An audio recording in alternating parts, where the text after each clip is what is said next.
Hey guys, it's Vince. Today in this video, we're going to be covering a different type of fail video. And that is that many of you are already familiar with my 26 volume edition CNC controller fail video series. I've gotten great feedback from that. And the other area of concern has always been dealing with VFDs and spindles. So this volume will deal exclusively with VFD and spindles and what content creators, once again, are posting and not following best practice. There's a lot to learn. Let's jump right in. I always bench test these things before doing anything.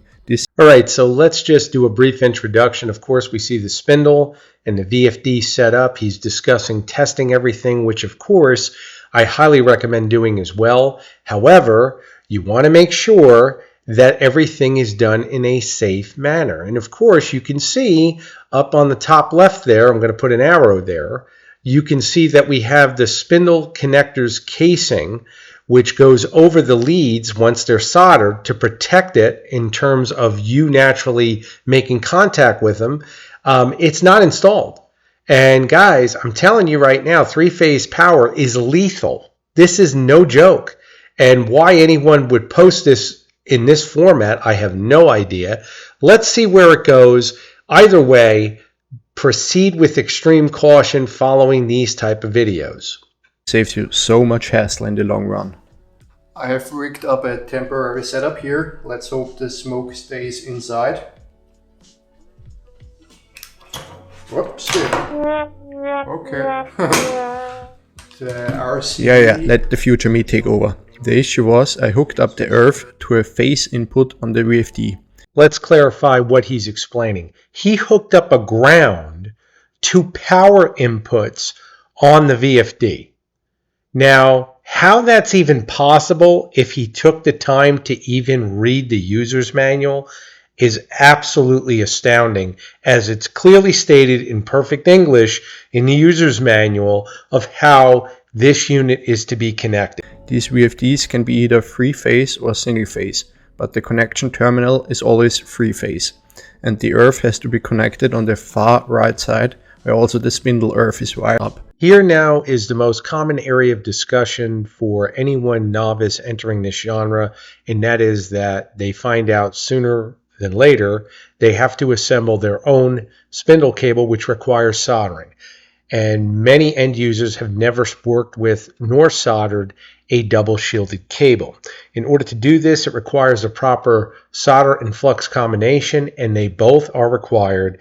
And of course, this is a skill that must be attained through working with this cable. We see here this novice going through and basically implementing what not to do when you're working with a three-phase power cable. And of course, he fails to ever use flux, which means all of these connections are compromised, as they are not going to be formally suited with the proper strength for this application. And the wire insulation was also quite damaged. So I recut the wire and resoldered everything. So I just made a little jumper cable out of this. Okay guys, just a brief introduction on this content creator's video. His, like so many others, are highlighting the fact that he wants to show his audience that he figured out the wiring configuration required to have control for his particular controller of the VFD. Now the only issue with this is, of course, and this is pretty much stating the obvious, we can already see that we have leads that have the casing removed, and they are actually floating within a three-phase VFD. His finger is very close to these leads, and of course these are signal leads, so in his mind that doesn't mean anything, right? He can explain to the audience, he's going to continue going on with basically showing what he feels is the correct configuration for wiring for, once again, his controller. The thing to keep in mind is he's not using the correct components to do the wiring, and I've stated this prior, in that you must be using the proper double shielded cable. That means for the data transmission to control and manipulate the VFD signals from your motion control software, as well as the power cable. And this is what we typically see end users do. They take no responsibility for the fact that they need to use the proper components, and they are too quick to make videos without once again referring to all of the details. Let's continue with this. Touch those two together. The DCM is basically a common ground, I believe. You can easily hear the VFD is on in the background, and once again I'm pointing out the data cable, of course, is not double shielded. It's not shielded at all, nor is any of the leads going to power for both the motor and the VFD. And then forward is for the direction. And then the ACM line. And in typical content creator format, he just keeps explaining the connections. Meanwhile, his ACM and VI connections aren't even inserted fully within the terminal blocks. The information from the black box. So that information is passed off using a 0 to 10 volt signal that comes off of the tooling port. It really is comical to think how much time these content creators spend covering all of the connections for their particular controller to the VFD, only to be sabotaged by the fact they're using the incorrect cables, which once again will provide an unstable robot if there's any EMI penetration. I've said this before, guys. Be careful of the information you're receiving. Connecting leads from point A to point B does not mean the system is built correctly. It means you've attained the correct wiring pattern. That's it. It does not mean that you understand the outside forces that, once again, affect the system and its ability to be formulating a production robot. On the back side of the black box, so you can see that right here. On this angle, once again, guys, it's much easier to see that that cable, again, is not the proper double shielded cable. On top of the fact, he once again has leads that are not fully inserted within the terminal block, easily identifiable by the copper conductors being exposed. Now, if you see this done in any video where an end user has copper conductors exposed, it's usually done because they're rushing to get the content created because, again, clicks are money to them. All they're really focusing on is making a video to show their audience so that they can say, hey, look at me. I'm telling you guys now, there's much more to it, and the devil, once again, is in the details. So it's a 4-port connection. You're only using the two outside ones, the ground and then the 0 to 10. The two in the middle you don't use. So you'll run those through there and then run them up into here. So my green wire is the ground wire, so that goes into ACM. Red wire is the 0 to 10 signal, and that goes to the VI. To prove my point even more that they really don't care, think of the fact he just pointed out the two leads that weren't fully inserted and never corrected them upon pointing them out. If you've got the DDCS V3, I'm sure you guys have identified the pattern. You can see that this content creator is using a DDCS-V3 integrated controller with the Wanyang VFD, once again identifying the pattern of connections required to manipulate the VFD, but of course you can see the pattern continue from the previous videos. And you got one of these Chinese spindle controllers, VFDs. They're pretty straightforward to connect up. Where it goes to FRO, we go to MO3 on your DC. Once again, does the exact same thing, continuing with the wiring pattern, not identifying the most obvious issue with this entire setup, which is the cables he's using. And you can once again plainly see right there, the data cable, as well as the wiring, once again for the VFD, is not utilizing the proper double shielded cable. That goes to a common DDCS. And those will go to... I can assure you that it's not a coincidence, like many of these content creators, when you go inside their controllers, the VFD wiring and care to details of understanding what they're working with is also represented as we see here. And you can see the electrical tape being used, which once again has no place within a CNC controller, and we see just a rat's nest. I mean, there is so much going on here. I'm sure this end user has trouble himself identifying most of it. And realistically, guys, what you're seeing is a representation of what not to do. Down the bottom here, you'll have MO3, VSO, and your common. And that's where they connect to. Here's an interesting content creator's video in which he's very proud to present that he's only spent $7 at Amazon to use UC-CNC motion control software with an RS-485 converter, which is using a universal serial bus format for integration, which means using USB to plug into his laptop to control his VFD. Many of you already know where this is going. We can see here that he has the red and the black leads that are twined together because, yes, twining together leads will mitigate some EMI. I said some. Double shielded cable is far more effective and guarantees that when it's used properly, you will have a stable robot. When we see this being done, this is being done to highlight to his audience just how cheap it is to get control. Once again, when I say control, I mean the wiring pattern. Unfortunately, he's using USB, and I will put on the screen from Balzis, lead engineer over at CNC Drive, who also manufactures UC-CNC motion control software, discussing the UC100 and its instability when using USB, also known as Universal Serial Bus. What do you think that means to a converter using Universal Serial Bus, especially one that is not shielded, nor one that is designed for this application?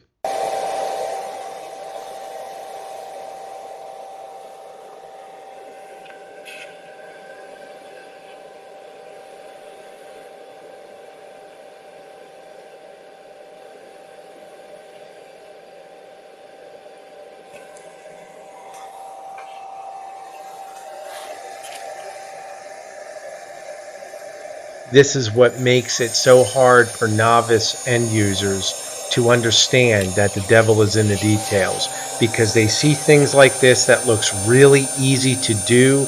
They think they understand it fully, and what they don't understand is by implementing what they're seeing here can easily lead to an unstable system and cost you more money in the long run to fix it if you don't ruin a substrate.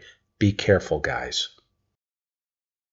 The saddest thing at this moment is that this content creator can't be held accountable for providing inaccurate information, yielding him clicks based on this inaccurate information. The replacement I got is a 110 volt 1.5 kilowatt spindle, along with a 110 volt 1.5 kilowatt HY VFD. You can find these almost anywhere online. Here's another content creator that is performing a retrofit. Now, these videos you guys are very familiar with. They're all over YouTube. And of course, he's going with the HY VFD, and he's going to go through the process of upgrading his spindle. Let's see exactly where this goes. But I'll put a link to a specific Amazon page in the description. At the time of this video's release, the link is no longer selling. And just like every content creator, he makes sure to let the audience know that the link to the product he's using is in the description, which in this case is the VFD. 20 volt system. My garage doesn't have a 220 volt circuit.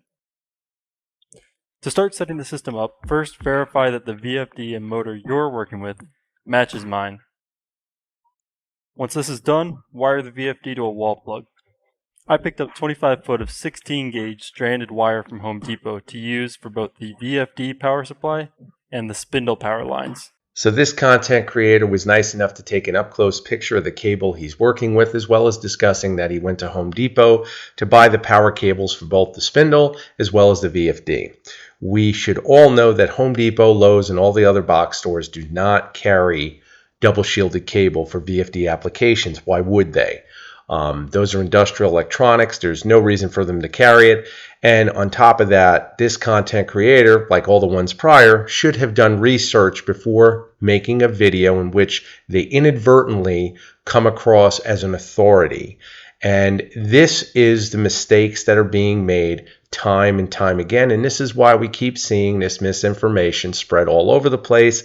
And unfortunately, by them explaining how to connect their VFD as far as the wiring pattern, they are really missing out on the whole point of having a production robot, which is stable production. And I could care less what your applications are, whether you're cutting out widgets for yourself or you're reselling for a business. The robot is not a production robot if it is not stable. And in this case, using improper cables will lead to an unstable robot due to EMI penetration. I cut a length for a VFD line and installed a plug. Being sure to attach the white, black, and green wires as shown. Now, inside the VFD, you can see that I've attached. Just like in the previous content creators videos that we've reviewed, you can see here that all of these terminals that are connected are just using bare copper conductors going into the terminals. This is completely unsafe, and you should be using soldered on ring connectors as shown.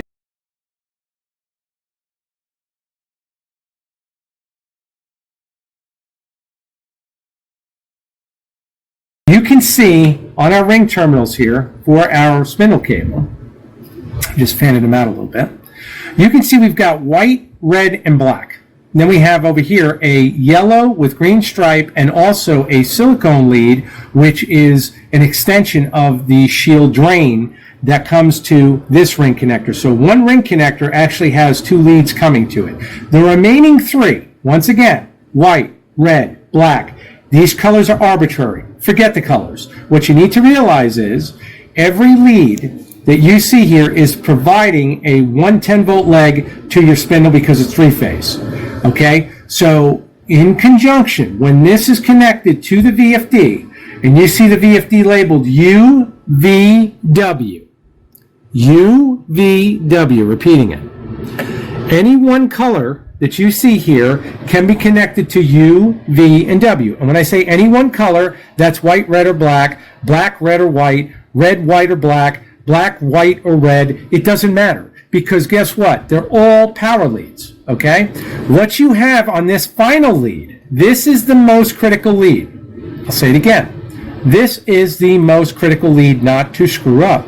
Very simple. The lead that actually has two leads coming into it, one ring connector, goes to terminal 9 where the actual ground symbol is. Now, why it actually has two leads going into it, once again, is from the connector's actual pin number 4, which is the unit's ground, the connector's ground for your spindle. That's this yellow with green striped lead. The one next to it, that's a silicone extension, and you can see it right here. That is extending the shield drain from your tin-braided copper shielding as well as your mylar foil shielding on your double shielded cable. And once again, I stated a double shielded cable. You should not be using a single shielded cable with any VFD spindle application. It is not best practice. The odds of you not mitigating both forms of EMI are going to be massive, and the potential for EMI interference is massive. So this video covers everything. If you watch this video, and hopefully many of my novices out there will watch this video, you cannot screw this up. I mean, it's right here in front of you. If you buy the cable from me, I get asked this a lot, are these cables pre-made? And you can see everything is done. As a matter of fact, I hope in the video she can pick up, there's a gold tint on these actual ring connectors, and you can see it if I shimmer them. And that gold tint that you see is because I'm using deoxit gold to actually protect and enhance these connectors.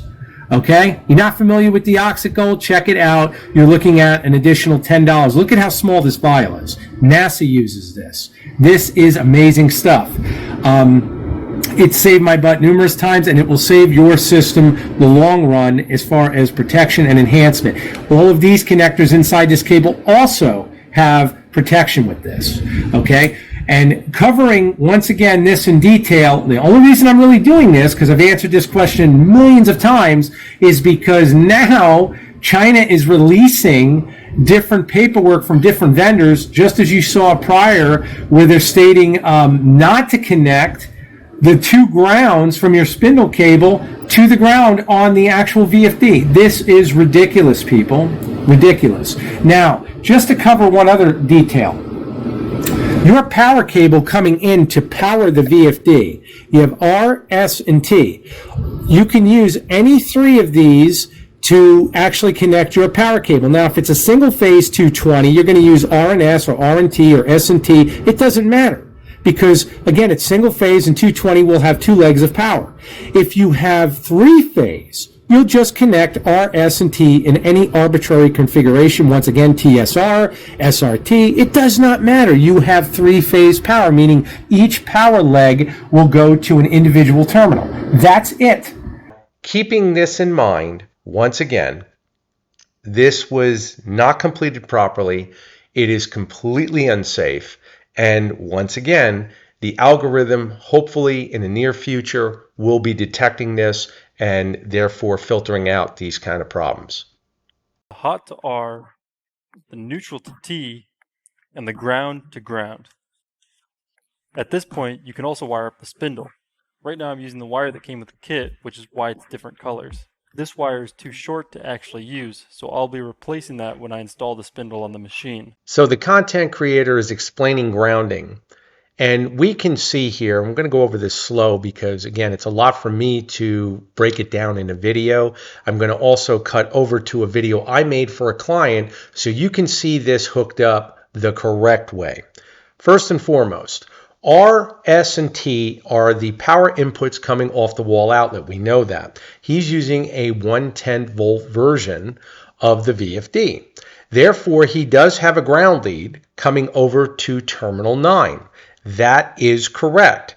However, on a 220 volt, it would be the same connection, but on either unit, meaning 110 volt or 220 volt, the spindle power cable leads, UVW, would also have a lead coming over to terminal 9, the ground point.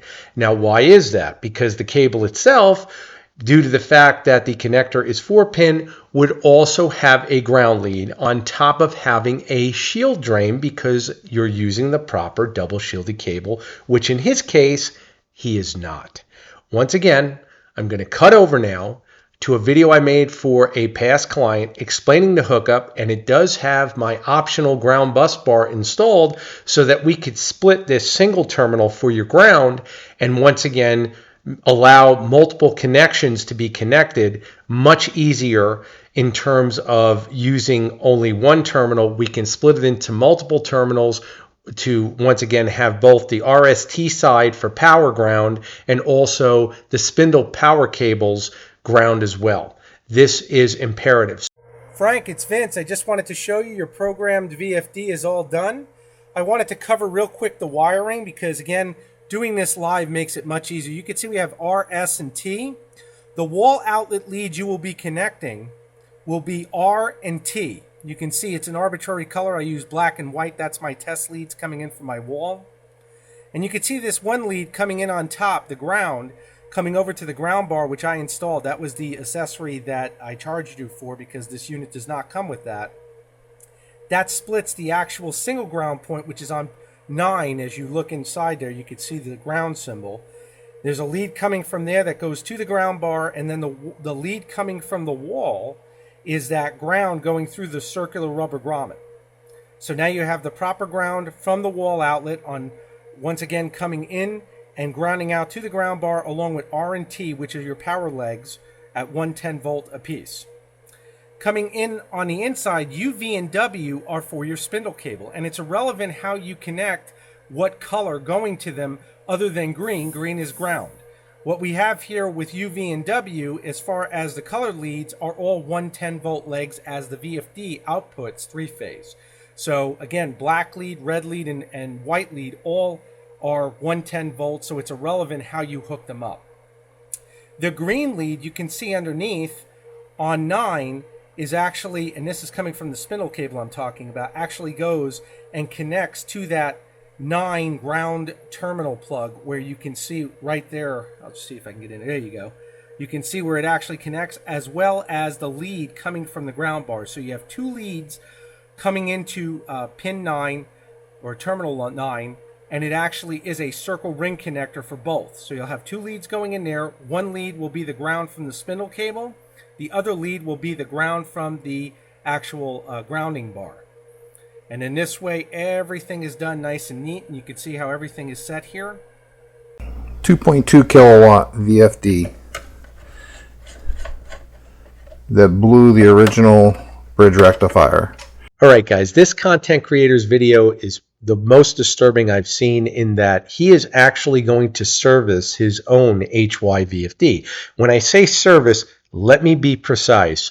I am talking about him dismantling the unit and replacing a component that he feels has blown. Now, here's the issue with this above the obvious, okay? Naturally, these units come with a warranty. You can get them serviced from a reputable vendor if you purchase from a reputable vendor. If you purchase from me, I will have them swapped out in-house. You don't deal with anyone overseas and you're good. Yes, you're going to pay more because I pay more. So again, think about that before you purchase. The other thing to keep in mind is this. If you are servicing a three-phase VFD, you are putting yourself at massive amounts of risk the second you go to plug this unit in if you make a mistake. And we are dealing with electricity now that will instantly kill you. And I cannot emphasize that enough. Let's also keep in mind, and this is something that these content creators never discuss, they never disclose anything, is that in the event there is a problem down the road with this VFD that you serviced and a fire starts, and I brought this up in previous videos, and your insurance company is going to have a claim on it because naturally you want to get paid for the damage, you're going to find that they will not cover you. Okay, they will send a fire marshal out. They will do a forensic inspection of what caused the fire. If they find anything that was tampered with or something that looks off, and believe you me, I've said this before, they have the best forensics you can imagine to make sure that they don't pay. That's their whole objective. The odds of you getting by on that are slim to none if you, God forbid, don't kill you or your family. There is no reason to do anything you're seeing being done here.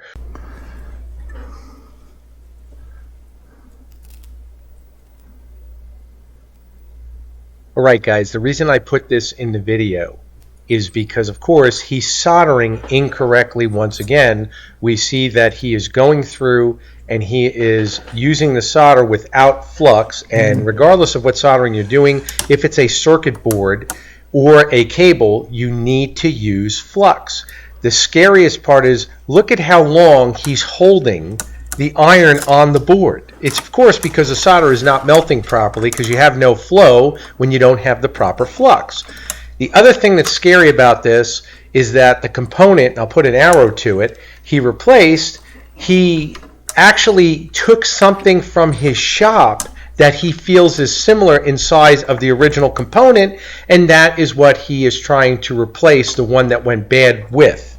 Just think about what I said here, accompanying what he's doing right here with the soldering, and think about how unsafe this is, because he really doesn't know the end result until he puts this unit back in service.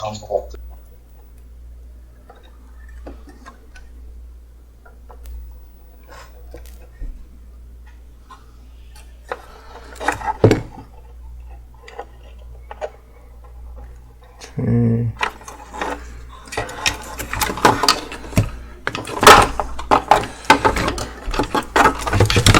Just gonna hit this joint a little bit. Looks a little dry right here. I really can't help but point out, and this happens a lot in these videos, we see a lot of bench power supplies. He may have an oscilloscope on his desk, lots of electronic components, and yet he doesn't use flux when soldering. Think about how ironic that is. For someone to reflect that they must have knowledge in electronics somewhat to have these components present on their desk, but they don't have flux, but they attempt to solder.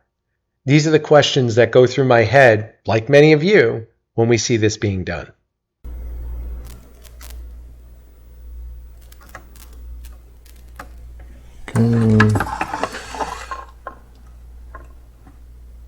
That looks good.